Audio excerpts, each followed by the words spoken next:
پاکستان کو دوبارہ مضبوط کرنے کی اور جناح کا پاکستان بنانے کی ایک ویژن. آج جب ہمیں یہ سننے کو مل رہا ہے کہ ہم دہشت گرد ہیں, خدا نخواستہ ہم غیر محب وطن ہیں, میں ان لوگوں سے پوچھتا ہوں جو آج یہ سرٹیفکیٹ بانٹ رہے ہیں, آپ کا تو پتہ نہیں ہے, جو آج پاکستان میں محب وطنی کی اور غداری کے سرٹیفکیٹس بانٹ رہے ہیں, آپ کا تو نہیں پتہ, لیکن ہمارے بزرگوں نے یہ ملک بنایا ہے اور ہم اس کو بچائیں گے اور اپنے لیڈر عمران خان صاحب کی لیڈرشپ میں بچائیں گے. اس لیے میں یہ کہہ رہا ہوں کہ ایک سیاسی جماعت کے دفتر پہ چھاپا مار کے ان کو دہشت گردی سے جب آپ کنیکٹ کرنے کی ناکام کوششیں کرتے ہیں, الزام لگاتے ہیں, آپ اصل میں ان دہشت گردوں کا راستہ ہموار کرتے ہیں جو اصل دہشت گرد ہیں, جو اس ملک میں آپ کے اور ہمارے بچوں کے مستقبل سے کھیل رہے ہیں. سیاسی جماعتوں کے دفتروں پہ چھاپے نہ ماریں, اصل دہشت گردوں کے اڈوں کو نشانہ بنائیں. ٹھیک ہے. اچھا سر, اسد کیسر صاحب کا بھی بڑا سخت اس پہ رسپانس آیا, انہوں نے کہا کہ ہم احتجاج بھی کریں گے, غالباً 24 جولائی کی انہوں نے ڈیٹ بھی دے دی ہے, تو کیا جماعت تیار ہے, ملک گیر احتجاج ہوگا, آپ کے اتحادی بھی ساتھ شامل ہوں گے؟ ہم تو ہر وقت احتجاج کے موڈ میں ہیں. ہم نے تو کل بھی احتجاج کیا ہے, مردان میں ہم نے ایک پرامن احتجاجی مارچ کیا.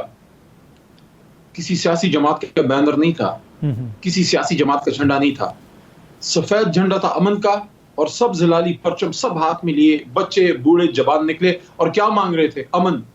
آپ اطہر صاحب مجھے ایک بات بتائیے, یہ کتنے افسوس کی بات ہے, یہ کس کا فیلئر ہے کہ 75 سال بعد پاکستان کا ایک پورا صوبہ کھڑا ہو کے امن مانگ رہا ہے؟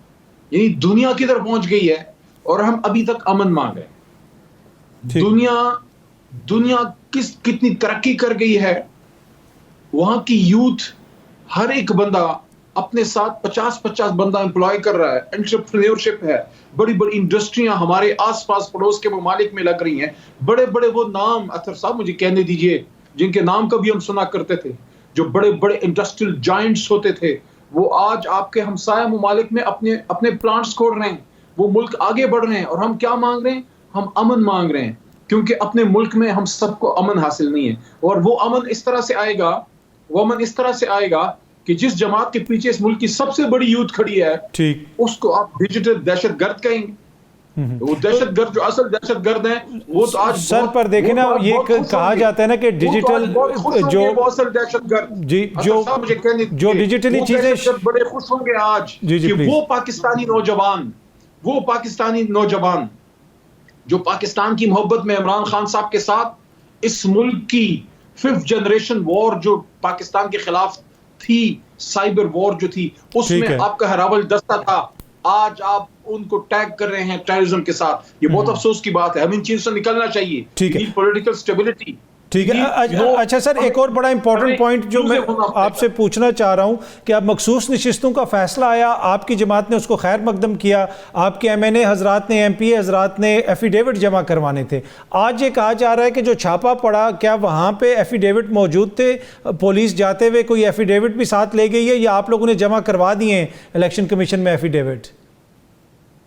دیکھیں, میں تو سینٹرل آفس کی چیزیں ظاہر ہے میں تو نہیں دیکھتا, لیکن جتنی میری انفارمیشن ہے, میجورٹی ایفیڈیوٹس جو ہمارے آزاد ارکان کی تھی جنہوں نے سپریم کورٹ کے فیصلے کی روشنی میں شامل ہونا تھا تحریک انصاف میں, ان کا تو میرے خیال میں میجورٹی جمع ہو چکا ہے.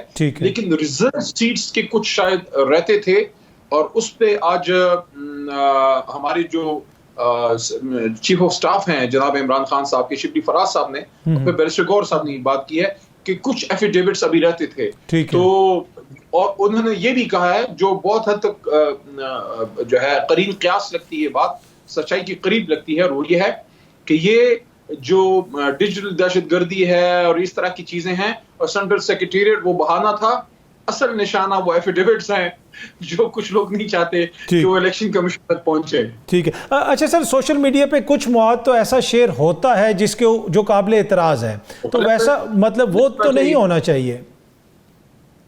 نہیں ہونا چاہیے, غلط ہے. ہم جیسے لوگوں نے ہم جیسے بہت سے لوگوں نے اس کو روکا ہے, اس پہ کہا ہے کہ غلط ہے, لیکن کروڑوں یوتھ ہے, آپ ہر کسی کو کنٹرول نہیں کر سکتے. ہم تو ذمہ دار ہیں جو ہمارے مین آفس بیررز ہیں, ان کے جو پی ٹی آئی کے آفیشیل اکاؤنٹس ہیں یا جو اور آفیشیل اکاؤنٹس ہیں جو مختلف جگہوں پہ پی ٹی آئی کے ساتھ رجسٹر ہیں. لیکن دیکھیے, اس وقت سچویشن کو ہمیں معتدل کرنا ہوگا. اپنے ان کروڑوں یوتھ کو, ان کو آپ نے ایک سافٹ میسج دینا ہے کہ ہم سب پاکستانی ہیں, ہم سب کو اس ملک کو مضبوط کرنا ہے, یہ آپ کی فوج ہے, اور فوج کے خلاف کبھی بھی تحریک انصاف کا ورکر سوچ بھی نہیں سکتا کہ ادارے کے خلاف بات کرے. ہاں, یہ ایک مسلمہ حقیقت ہے کہ جو پولیٹیکل رول ہے اسٹیبلشمنٹ کا, اس کو ہم سب کرٹیسائز کرتے ہیں, آپ بھی کرتے ہیں, ماضی میں ایک رول رہا ہے. ایک ایسا ملک جس میں 3 مارشل لائیں آ چکی ہیں اور جس میں سول ملٹری امبیلنس کی ایک بہت بڑی ڈیبیٹ چلتی ہے, وہاں آپ کا یوتھ اس پہ ایک لمٹ کے اندر بات کرنا اس کو چاہیے, وہ کرتا ہے. لیکن جہاں لمٹ کراس ہوتی ہے, جہاں پاکستان کی اساس کو ہٹ کیا جائے, جہاں پاکستان کے ادارے کو ہٹ کیا جائے, اس کے نہ آپ سپورٹ میں ہیں نہ ہم سپورٹ میں. اچھا سر, اس بحث کو اب ہم سیاسی میدان میں کیسے لے کے آئیں گے؟ دیکھیں بحث ادھر ادھر جاتی ہے, کبھی سپریم کورٹ کی طرف, کبھی کسی دوسرے ادارے کی طرف. تو یہ سیاستدانوں کا فیلئر ہے, سیاسی نظام کا فیلئر ہے. کیسے اس بحث کو ہم سیاسی میدان میں لے کے آئیں؟ آؤٹ سے کہ کسی حد تک سیاستدانوں کا بھی فیلئر ہے, کسی حد تک میں ایک خاص وجہ سے کہہ رہا ہوں, اس پہ میں بعد میں آتا ہوں. دیکھیے کسی حد تک کیوں ہے اور پورا کیوں نہیں ہے, وہ دوسرا پورشن ہے میرے جواب کا. کسی حد تک اس لیے ہے, بڑی حد تک وہی ہے کہ حکومت کو بنے ہوئے 5 مہینے ہو گئے ہیں, فارم 47 ہے یا جو بھی ہے, عہدوں پہ تو بیٹھے, پولیٹیکل سٹیبلٹی نہیں ہے. وہ کیسے ہو سکتی ہے جب ملک کا سب سے بڑا لیڈر غلط کیسز میں جیل میں ہو؟ آج میں موجود تھا, خان صاحب کے ساتھ تھا, جب ان کو ایک میڈیا, آپ کے کسی دوست نے, میڈیا پرسن ہیں, ان میں سے سوال ہوا کہ خان صاحب یہ کہا جا رہا ہے کہ آپ 9 مئی پہ کیا آپ معافی مانگیں گے یا اس طرح کی جو چیزیں ہیں اس پہ. تو خان صاحب نے کہا وہ لوگ کیوں نہ معافی مانگیں جنہوں نے یہ ہمارے ساتھ کیا ہے, کہ 300 دنوں سے عمران خان صاحب جیل میں, ان پہ سارے کیسز جو چلائے گئے ابھی تک جتنے ہیں وہ سارے ختم ہو چکے ہیں.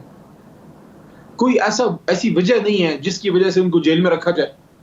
سائفر کیس تھا, خان صاحب کی موجودگی میں نے یہ بات کی کہ سائفر کیس تھا, باعزت بری ہو گئے آپ. توشہ خانہ تھا پہلا, اس میں باعزت بری ہو گئے. عدت کیس میں باعزت بری ہو گئے. ریزرو سیٹس میں فیصلہ ہمارے حق میں آ گیا. اب آپ نے اور پرچے کٹوا دیے ہیں یا اور پرچوں میں دھر لی ہے, لیکن جو جتنے کیسز تھے نا اس میں تو باعزت بری ہو گئے. تو یہ جو 320-330 دنوں سے خان صاحب جیل میں ہے, اس کا ذمہ دار کون ہے, اس پہ معافی کون مانگے گا؟ تو یہاں پہ جو پولیٹیکل لیڈرشپ ہے اکراس دا لائن, جو باہر موجود ہے, جو جیل میں نہیں ہے, ان کی بھی ایک فیلئر ہے کہ پارلیمنٹ کے اندر پراپر کوئی ڈائیلاگ پروسیس وہ سٹارٹ نہیں کر سکے. پورا میں اس لیے نہیں کہہ رہا, اب وہ بات پہ آتا ہوں کہ پورے قصوروار کی کیوں نہیں ہے. پورے قصوروار اس لیے نہیں ہے کہ جب پولیٹیکل فورسز ڈائیلاگ کی بات کرتے ہیں, جب بات ڈائیلاگ کی طرف جاتی ہے, کچھ ایسا ہو جاتا ہے جس کے بعد وہ پروسیس ڈی رول ہو جاتا ہے. جیسے آج سے مہینہ پہلے جب ڈائیلاگ کی بات چل پڑی تھی, حکومت کی طرف سے بات آئی, خان صاحب نے کمیٹی بنا دی, ڈائیلاگ پہ روز ڈسکشن شروع ہو گئی میڈیا چیٹ شوز پہ, اچانک رؤوف حسن صاحب پہ اٹیک ہو گیا. اب میری معلومات کے مطابق نہ صرف رؤوف حسن بلکہ ہماری پوری جماعت کی جو ہمارے خواجہ سرا حضرات ہیں, ان کے ساتھ ہماری کوئی مخاصمت نہیں ہے, نہ ان کی کوئی, ہم نے کبھی سنا تھا کہ رؤوف حسن صاحب کی ان سے نہیں لگتی کوئی ہماری. اچانک ان کو کیا مخاصمت ہو گئی, رؤوف صاحب پہ, شہرک پہ اٹیک ہو گیا. آج جو لوگ ایک محب وطن Pakistani 70 year old senior citizen جو اس عمر میں پولیٹیکل ورک کر رہا ہے, رؤوف حسن, جو لوگ آج اس کو گرفتار کر رہے ہیں غلط چارجز پہ, کیا ان کو اس بات کا احساس ہے کہ اس سینئر سٹیزن کی شہرک پہ اٹیک ہو چکا ہے؟ کبھی آپ نے سوچا ہے کہ ان لوگوں کی طرف جائیں جن لوگوں نے یہ کیا اور وہ پولیٹیکل پروسیس ڈی ریل ہوا, ڈائیلاگ کا پروسیس کے بعد ڈی ریل ہو گیا؟ یہ بڑی امپورٹنٹ پوائنٹ ہے جو علی محمد خان صاحب نے کہی کہ پولیٹیکل پروسیس کو ڈیریل نہیں ہونا چاہیے, بات چیت ہونی چاہیے. علی محمد خان صاحب سر بہت بہت شکریہ آپ کا. یہاں وقت تو ایک چھوٹی سی بریک, واپس آئیں گے تو اعتزاز احسن صاحب سے کچھ بڑی امپورٹنٹ باتیں کرنی ہیں, لیکن ایک چھوٹی سی بریک کے بعد. Welcome back. سینئر رہنما پاکستان پیپلز پارٹی کے اعتزاز احسن صاحب نے ہمیں جوائن کیا ہے. سر بہت بہت شکریہ آپ کے جوائن کرنے کا. سر سب سے پہلے تو یہ بتائیے گا کہ آج دوبارہ پاکستان تحریک انصاف کے سیکریٹریٹ پہ چھاپا مارا گیا, بیرسٹر گور کی گرفتاری کی خبریں آئیں, پھر کہا گیا کہ ان کو چھوڑ دیا گیا ہے, رؤوف حسن صاحب کو گرفتار کر لیا گیا. تو ایک جمہوری دور کے اندر جب نون لیگ کی حکومت ہے, پیپلز پارٹی ان کی اتحادی ہے, ایک سیاسی جماعت کے دفتر پہ بار بار اس طرح چھاپے, آپ سمجھتے ہیں کہ یہ مناسب ہے؟ بالکل نامناسب ہے. اور یہ سیاسی جماعتیں کو سب کو سمجھنا چاہیے, نون کو سمجھنا چاہیے.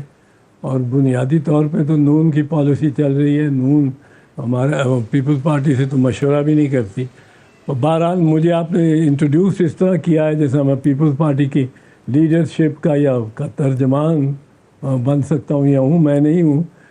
میں پارٹی ہماری کی لیڈرشپ جو ہے وہ جو فیصلہ کرتی ہے اس کا میں پابند ہوں، پر میں اپنی رائے رکھتا ہوں. جی اور اس میں بڑا کلیئر ہوں کہ یہ پولیٹیکل پارٹیز کے خلاف اقدامات لینے پہ کی ترغیب کرتی ہے وہ اسٹیبلشمنٹ ہے، مقتدر ہے. اور مقتدر جب ترغیب کرتی ہے ہم وہ جو کہیں سائیں وہ ہم کرنے کو تیار ہو جاتے ہیں. تو اس کا نقصان ہر دفعہ جب آپ کرتے ہیں یہ اگلی دفعہ پہ ہوتا ہے. اچھا پر سر پی ٹی آئی کو جو بین کرنے کی خبریں آ رہی ہیں، حکومت بار بار اس کے حوالے سے بیانات دے رہی ہے، پریس کانفرنسز کر رہی ہے، اوبیسلی یہ معاملہ اب کابینہ میں جائے گا، پیپلز پارٹی سے بھی ڈسکس ہوگا.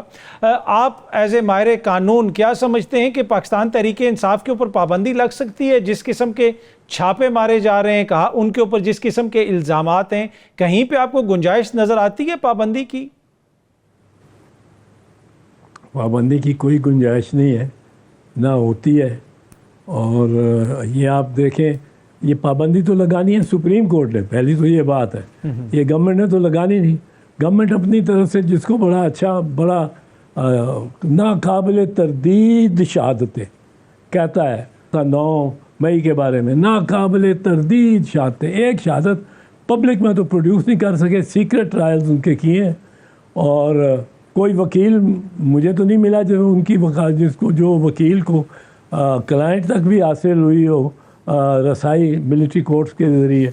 سر ایک اور چیز جو آج کل ہم دیکھ رہے ہیں کہ کبھی خواجہ آصف صاحب بات کرتے ہیں، کبھی کوئی اور معزز شخصیت حکومت سے بات کرتی ہے کہ نومبر کے بعد یہ ہو جائے گا، اکتوبر کے بعد یہ ہو جائے گا. آخر ایسے کون سے خدشات ہیں کہ حکومت کو اچانک یہ خدشہ پڑ گیا کہ مریم بی بی بھی کہہ رہی ہیں کہ جی ہم 5 سال پورے کریں گے؟ اس طرح کی باتیں تو 2-3 سال بعد ہوتی ہیں، 6 مہینے کے بعد حکومت کو کیوں خطرہ پڑ گیا ایک دم سے؟ ان کو پتہ ہے کہ ان کے لیے یہ امکان بھی ہے کہ یہ 3 مہینے بعد 6 مہینے بعد اسمبلی کو ڈیزالو بھی کر دیں. اور اس کی وجہ ایک بڑی بنیادی وجہ ہے، جس دن کسی ٹرائیبیونل نے، اور یہ ٹرائیبیونل اپنی مرضی کے چاہتے تھے، اس کی وجہ یہ ہے جس دن کسی ٹرائیبیونل نے کوئی فارم 45 ان کے سرکردہ قائدین میں سے خواجہ آصف صاحب ہیں، وزیر اعظم ہیں، نواز شریف ہیں، مریم ہیں، عطا اللہ تارڑ ہے، اور وہ جو اوس چودھری ہے.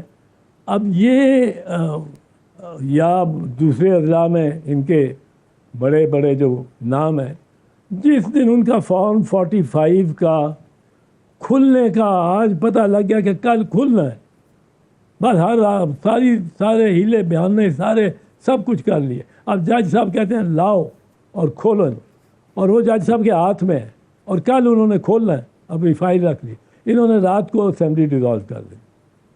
ٹھیک، کیونکہ فارم 45 اس طرح ہے جیسے ان کے سین میں لاش جلی ہے، لاش دبائی گئی ہے، اور وہ اس سین میں کسی کو جانے نہیں دیں گے، اس لاش کو اس قبر کو کی کشائی نہیں کرنے دیں گے.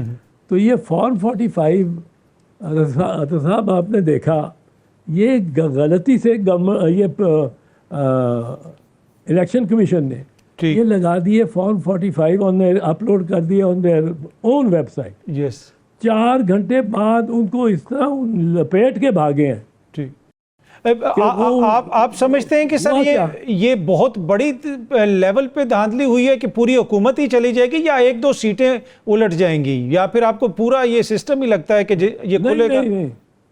نہیں، یہ اس سے پہلے اسمبلی کو ریزالو کریں گے تاکہ وہ پٹیشن جو ہیں، درخواستیں جو ہیں لیپس کر جائیں. یہ سارے معاملات آپ کو جاتے ہوئے کہاں پہ لگ رہے ہیں؟ اگر حکومت اس طرح چلی جائے گی پھر ہم کس طرف جائیں گے؟ کوئی نگراں سیٹ اپ آئے گا، خدا نخواستہ ایمرجنسی لگ جائے گی، آپ کو حالات کس طرف جاتے ہوئے نظر آ رہے ہیں؟ نہیں، ایمرجنسی تو نہیں لگے گی. یہاں کو مارشل لا یا مارشل لا کے کے طور پہ ایمرجنسی لگنے کا کوئی نہیں. کیئر ٹیکر سیٹ اپ آئے گا اور وہ الیکشن کرائے گا. اس کی کیا گارنٹی ہوگی لا وغیرہ کا وہ فیئر ہوگا سر؟ وہ کیئر ٹیکر دیکھیں پہلے بھی کیئر ٹیکر آیا تھا اور جو حالات ہیں وہ ہمارے سامنے ہیں. دیکھیں ہوتا یہ ہے جو 2013 میں ہوا سر، جو 2018 میں ہوا، جو 2024 میں ہوا. 24 والا ذرا ان سے ظاہر ہو گیا. انہوں نے پریشر پڑا کہ ویب سائٹ پہ کیوں نہیں لگا رہے فارم 45 24 گھنٹے کے اندر لگانا تھا. وہ انہوں نے اپلوڈ کر دیے. یہ راجہ سلطان سکندر اب وہ پچھتا رہا ہے. اس کا خود ملوث ہونا اور الیکشن کمیشن کے ممبرز کا اس میں ملوث ہونا پایا جاتا ہے کہ نواز شریف کے آپ فارم 45 کو کوئی اس میں ٹیمپرنگ کر سکتا ہے جب تک اس کو بڑا اعتماد نہ ہو کہ یہ بیگ کھلیں گے ہی نہیں. بیگ نہیں کھلیں گے. اس کے لیے اپنے ان کو چاہیے تھے ٹرائیبیونلز، وہ ٹرائیبیونلز ان کو نہیں ملے. اب یہ بڑے پریشان ہیں کیونکہ فارم 45 اور ان سب کے یہ ہر ایک کے فارم ہی ایسی ہے کہ جس میں نتیجہ سارا اس میں ریشنلائز ہوا ہوتا ہے. ٹھیک. وہ کیا کہ ایک طرف کینڈیڈیٹس کے نام ہے اس پلین میں، اور اس پلین ورٹیکل پلین میں polling station 1 to 270 270 polling station اور 18 کینڈیڈیٹس ہیں. ہر کینڈیڈیٹ جیم کا پولنگ اسٹیشن 78 میں کتنے ووٹ آئے یہ 78 کے وہ درج ہوتا ہے. ٹھیک ہے. وہ الف کے کتنے ووٹ آئے وہ درج ہوتا ہے ہر کھانے میں. اب یہ ٹوٹل جو ہے ہر کینڈیڈیٹ کا ٹوٹل وہ جانا چاہیے فارم 47 میں، اور فارم 47 میں صرف ٹوٹل ہوتا ہے اور ڈیکلیریشن ہوتی ہے کہ فلاں کینڈیڈیٹ نے سب سے زیادہ ووٹ لیا. اب آپ فارم 45 کو ڈسٹرائے کر دیتے ہیں یا چھوڑ دیتے ہیں. اس کو آپ فارم 47 لے کے اور آپ جا کے کسی کو کہتے ہیں، مجھے آگے کہتے ہیں کہ جی یہ نتیجہ آیا، یہ جیت گیا، یہ بات. اب میں اگر صحیح بات کروں تو میں کہوں گا کہ یہ مجھے جسٹیفائی کرو کس طرح. یہ تو فارم 47 تو صرف ایک اسٹیٹمنٹ ہے. آپ 45 لا کے دکھاؤ اور جب 45 سے بھاگتے. اچھا سر، آخر میں ذرا مجھے بریفلی بتائیں کہ عمران خان صاحب کی سیاست کیا ختم ہو گئی ہے؟ جس طریقے سے حکومتی وزراء کہہ رہے ہیں کہ اب ہمیں ان کا کوئی سیاسی مستقبل اس ملک میں نظر نہیں آ رہا. سیاست نہیں ختم ہو سکتی، اور اس عمران خان کو تو بنایا ہی سارا مسلم لیگ نون اور نواز شریف نے، اور جو ادارے ہیں جو دلچسپی لیتے ہیں اس معاملے میں، صرف ان میں. کیونکہ انہوں نے اس کے ساتھ وہ کرنا چاہیے جو کہ کسی عام آدمی کے، شریف آدمی کے ساتھ ہو ہی نہیں سکتا. عدت کا کیس بنا دیا. یار کچھ شرم کرو، کوئی حیا کرو. وہ خواجہ صاحب، آصف صاحب کوئی پوچھے کہ کس قسم کی تم مقدمات بنا رہے ہو. وہ سائفر بھی صفر ہے، توشہ خانہ بھی صفر ہے. وہ ڈپارٹمنٹل پریکٹس کا انہوں نے ڈیفینس لے لیا.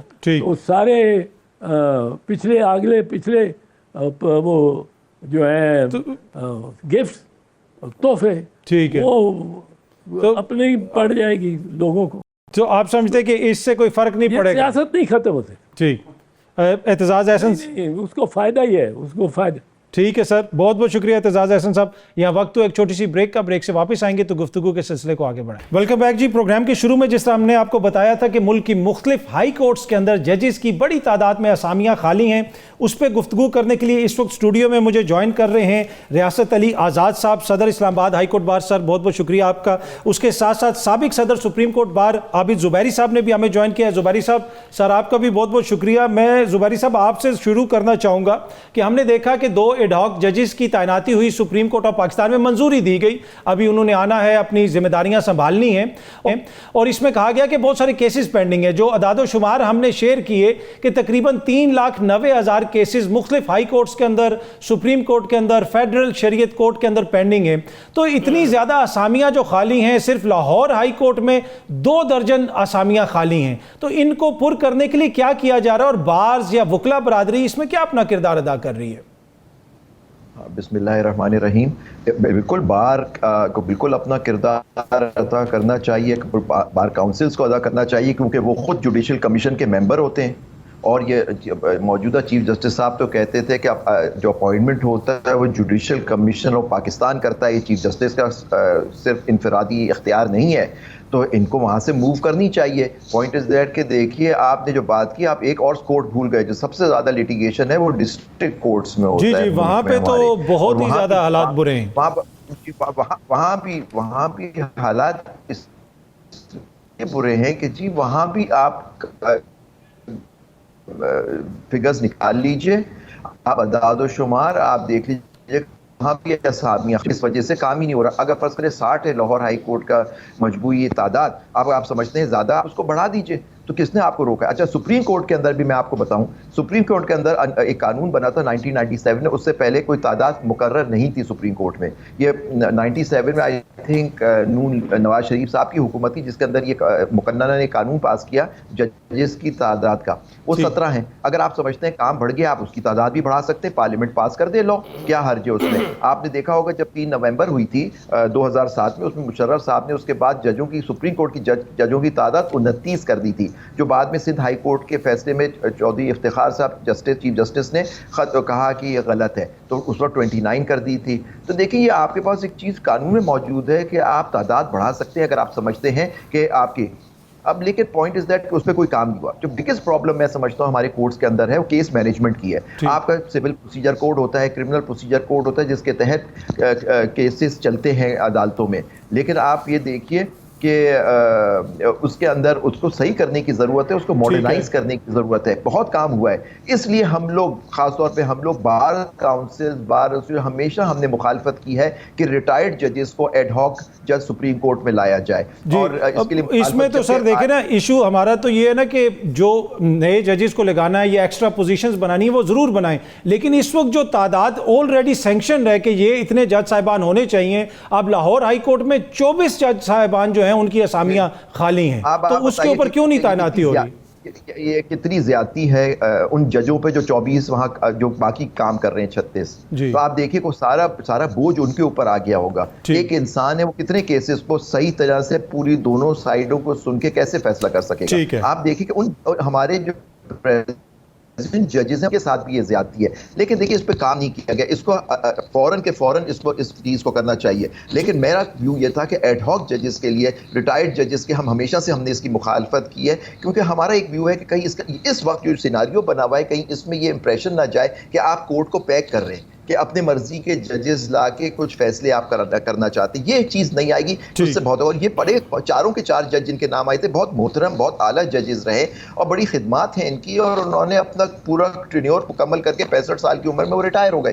تو جبکہ آرٹیکل 182 کہتا ہے کہ آپ ریٹائرڈ جج جس کے 3 سال ریٹائرمنٹ کو نہیں ان کو اپوائنٹ کر سکتے ہیں, لیکن اسی آرٹیکل میں یہ کہتا ہے آپ ہائی کورٹ سے بھی ججز لا سکتے ہیں. تو لیکن اس وجہ سے ہم نے کہا کہ اس سیناریو میں ریاست علی آزاد صاحب کو بھی شامل کرتا ہوں. سر دیکھیں ہائی کورٹس کے فگر تو میں نے آپ سے شیئر کیے, لیکن اگر آپ لوور جوڈیشری کو دیکھیں تو وہاں پہ تقریباً 20 لاکھ کے قریب کیسز پینڈنگ ہیں, اور یہ جو اسامیاں ہیں آپ کی اپنی جو اسلام آباد ہائی کورٹ ہے اس میں 2 اسامیاں خالی ہیں, لاہور کے اندر 24 اسامیاں, سندھ کے اندر 9 اسامیاں. تو کبھی اس کے اوپر مشاورت ہوئی؟ وکلا باڈیز کیا کہتی ہیں, جج صاحبان اس حوالے سے کیا موقف رکھتے ہیں, کیسے ان کو فل کیا جائے؟ ہم کاظمی صاحب اس میں ہمیشہ ججز صاحبان کے, چونکہ یہ جو پروٹوکول ہے اس حساب سے جو چیف جسٹس کنسرن ہوتے ہیں انہوں نے نام بھیجنے ہوتے ہیں فار ایلیویشن.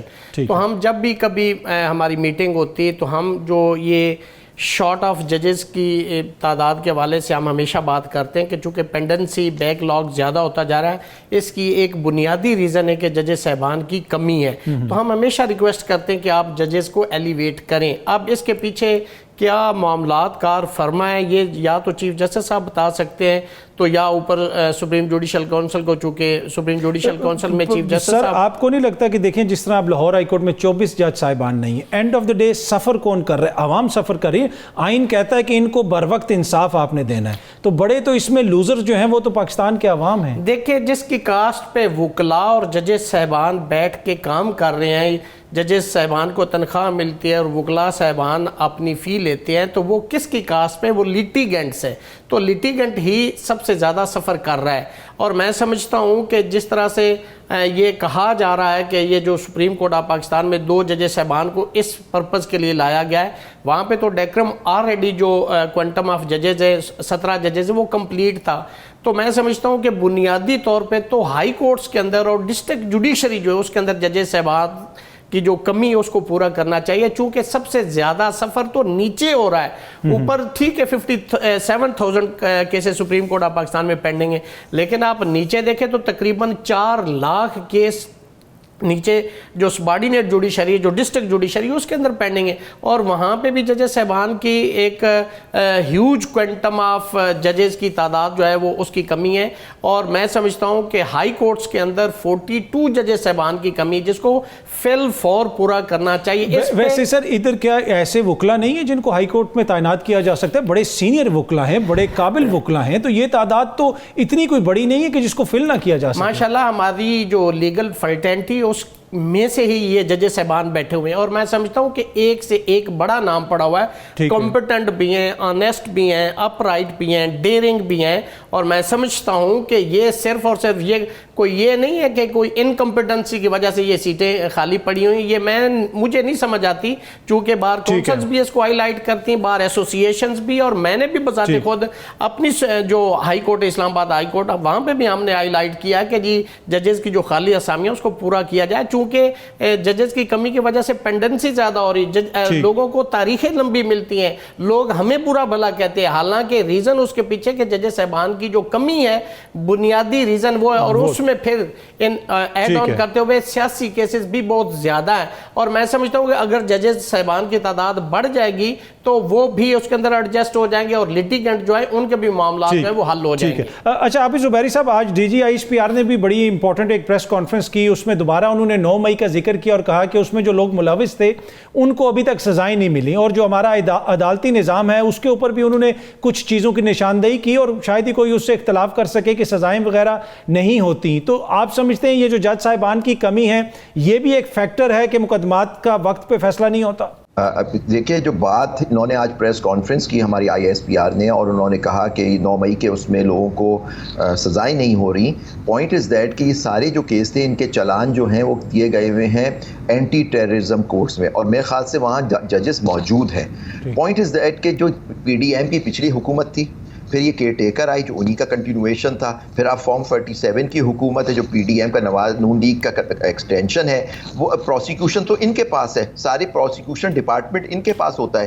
ان کو پروسیکیوٹ کرنا ہے، ان کو شہادتیں لانی ہیں، اور ان کو ثابت کرنا ہے کہ یہ لوگ ملوث تھے، اور کورٹ اس کے بعد. آپ بجائے عدالتی نظام پہ بات کرنے کے میری درخواست ہوگی ان سے پہلے ان لوگوں سے پوچھیں کہ آج تک آپ نے پروسیکیوٹ کیوں نہیں کیا؟ جو لوگ ملوث تھے ان کو سخت سے سخت سزائیں ہونی چاہیے. لیکن آپ شہادتیں لائیں، شہادت پروف کریں، اور یہی وجہ اس ڈیلے کی وجہ سے بہت سارے لوگوں کو آپ دیکھیے بیلز مل گئی، یا ان کو پولیس نے ایسے ہی مقدمات میں ڈالا ہوا تھا. آپ کے پاس ویڈیوز بھی موجود ہیں، آپ اس کو پروف کیجئے کہ یہ شخص جو تھا یہ اس میں ملوث تھا 9 مئی کے حملوں پہ، تنصیبات پہ، شہداء کے اس پہ، تو آپ ان کو سزا دیں. لیکن یہ سوال عدالت عدلیہ سے نہیں پوچھا جا سکتا. یہ سوال آپ کو پوچھنا ہے آپ کی جو گورنمنٹ سپورٹڈ گورنمنٹ ہے، کہ آپ ان سے پوچھئے یہ فارم 47 حکومت سے کہ آپ کا پروسیکیوشن ڈپارٹمنٹ ہے، پنجاب میں ہے، ہر جگہ ہے، تو آپ اس کو پروسیکیوٹ کیجئے. کیوں نہیں لا رہے ایویڈنس؟ برڈن بھی دیکھیے وہاں اس میں، اگر یہ برڈن شروع میں ڈسچارج کر دیتے ہیں اپنا بارے ثبوت جو ہوتا ہے تو وہ منتقل ہو جاتا ہے ڈیفینڈنٹ کے اوپر کہ وہ کہے کہ جی میں اس میں ملوث نہیں تھا. تو یہ دیکھیے وہاں تو برڈن بھی دوسرے قسم سے ہوتا ہے، لیکن پہلا جو بارے ثبوت ہوتا ہے پروسیکیوشن پہ ہوتا ہے، اور اس کے بعد وہ شفٹ ہو جاتا ہے, جو عام کیسوں میں نہیں ہوتا. تو یہ بات دیکھیے کہ ان سے پوچھنا چاہیے, عدلیہ پہ حملے سے نہیں ہوگا کام. ٹھیک ہے. اچھا ریاست علی اظہر صاحب, ایک اور چیز جو ہم دیکھ رہے ہیں کہ جج صاحبان کے اوپر الزامات بھی لگائے جاتے ہیں. اگر آپ اسلام آباد ہائی کورٹ کی بات کر لیں تو جو موجود چیف جسٹس صاحب ہیں ان کے حوالے سے پاکستان تحریک انصاف تحفظات کا اظہار کرتی ہے, ریفرنس لانے کی بات کرتی ہے.